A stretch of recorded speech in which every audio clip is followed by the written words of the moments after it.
Hi friends, இன்றைக்கி நம்ம வீட்டில் என்ன சாப்பாடுன்னு சொல்லி பார்த்தீங்கன்னா, அம்மா கோதுமை தோசைக்கு தான் ரெடி பண்ணி வச்சுருந்தாங்க. அதைத்தான் நான் வந்ததும் சுட ஆரம்பிச்சிட்டாங்க. மாவு ஃபஸ்ட்டே வந்து கரைச்சி வச்சுட்டாங்க. நான் வந்ததுக்கப்புறம் சூடாக சுட்டு கொடுத்துடலான்னு சொல்லி வெயிட் பண்ணியிருக்காங்க. ஆனால் என்னால் பசி தாங்க முடியல. வந்தது என்னடா சாப்பிட்றதுக்கு இருக்குதுன்னு பார்த்தே வாழைப்பழம் இருந்துச்சு. அதை எடுத்து மடமடன்னு சாப்பிட ஆரம்பிச்சிட்டேன். டக்குன்னு 2 தோசையை சுட்டு கொடுமா அப்படின்னு சொல்லி சொன்னேன். சரிடா சீக்கிரம் சுட்டு தரேன்னு சொல்லி சுட்டு கொடுத்துட்ருக்குறாங்க.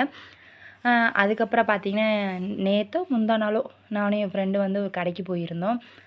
அங்கே வந்து அவள் தான் டாப் எடுக்க போனா. நான் கூட தான் போனேன், சும்மா போய் பார்த்துட்டு வரலான்னு. கடைசியில் பார்த்தா போன குளிக்கு நானுமே ஒரு டாப் எடுத்துகிட்டு வந்துட்டேன். சூப்பராக இருந்துச்சு, ரேட்டும் கம்மியாக இருந்துச்சு. சரி நம்ம பட்ஜெட்டுக்கு செட் ஆகும் அப்படின்னு சொல்லிட்டு எடுத்துகிட்டு வந்தேன். கை மட்டும் கொஞ்சம் டிசைனாக இருக்குது, நாளைக்கு போட்டால் தான் தெரியும். எந்த ட்ரெஸ் எப்படி இருக்குன்னு கமெண்ட்டில் சொல்லுங்கள். நீங்கள் எல்லோரும் சாப்பிட்டீங்களா? வாங்க சாப்பிட்லாம். சூப்பராக அன்றைக்கி சாப்பிட்டு முடிச்சாச்சு. ஓகே, பாய்.